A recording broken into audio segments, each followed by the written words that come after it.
आज की इस वीडियो में हम प्रिंसिपल्स पढ़ेंगे क्लासरूम असेसमेंट के। प्रिंसिपल्स ऑफ क्लासरूम असेसमेंट के असूल। Hamidi in 2010 described the following principles of classroom assessment।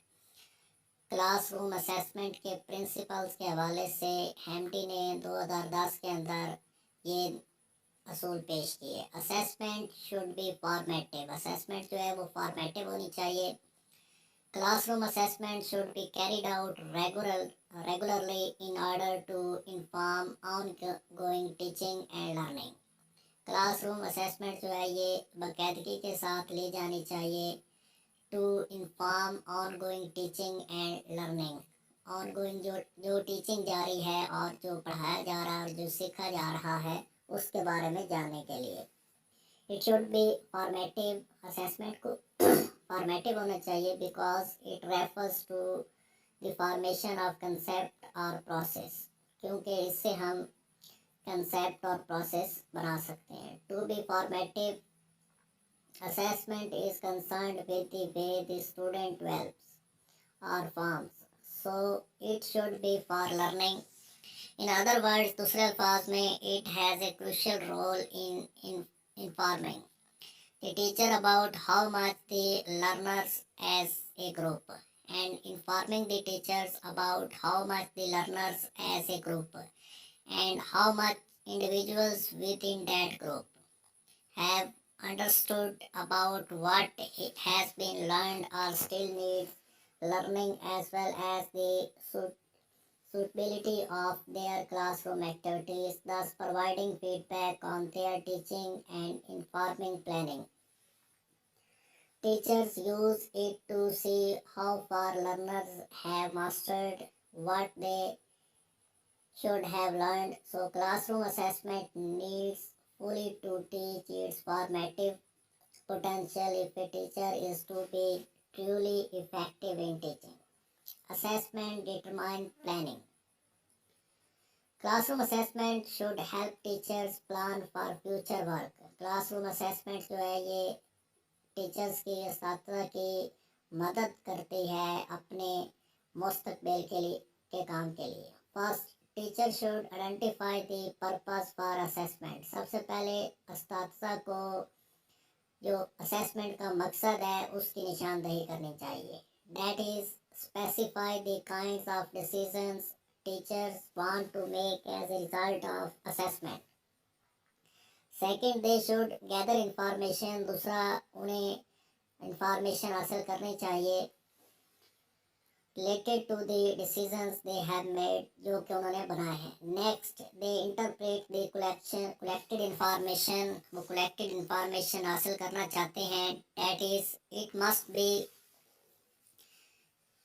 contextualized before it is meaningful। इसे मीनिंगफुल बनाने से पहले इसे लिख लेना चाहिए। Finally, they should make the final और प्रोफेशनल डिसीजंस। और आखिर में उन्हें एक आखिरी और प्रोफेशनल फैसला करना चाहिए। The plans present a means for releasing instructional objective which are put into practice as classroom assessment to achieve the actual outcomes. Assessment should serve teaching. Classroom assessment serve teaching through providing feedback on pupils' learning that would make the next teaching event more effective in a positive upwards direction. Therefore, assessment must be an integral part of instruction.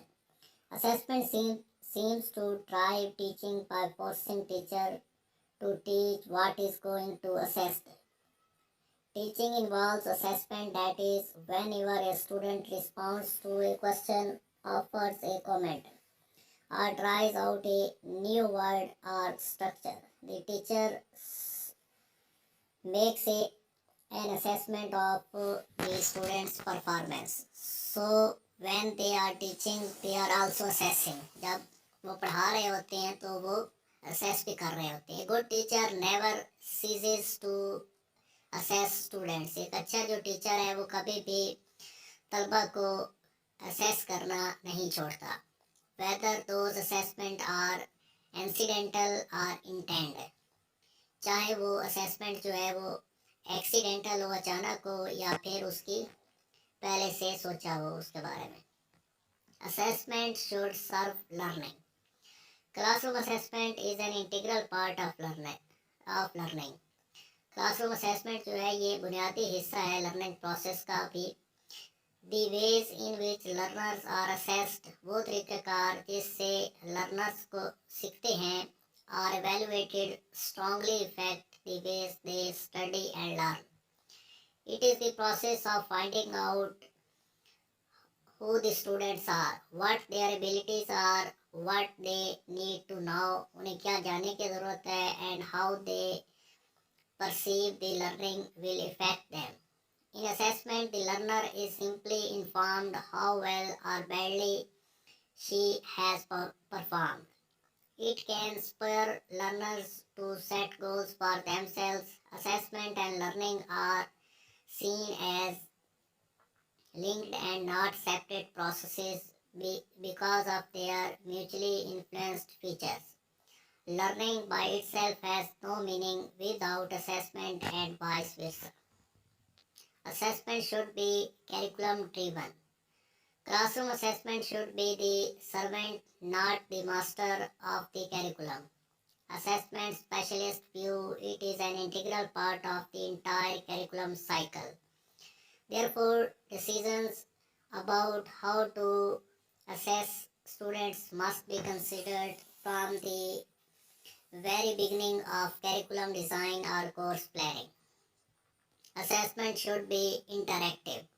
Students should be proactive in selecting the content for assessment.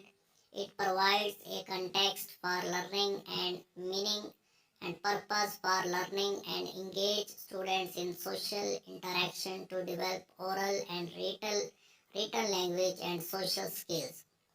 Assessment and learning are linked and not separate processes. Effective assessment is not process carried out by one person such as a teacher or another a learner. It is seen as a two-way process involving interaction between both parties.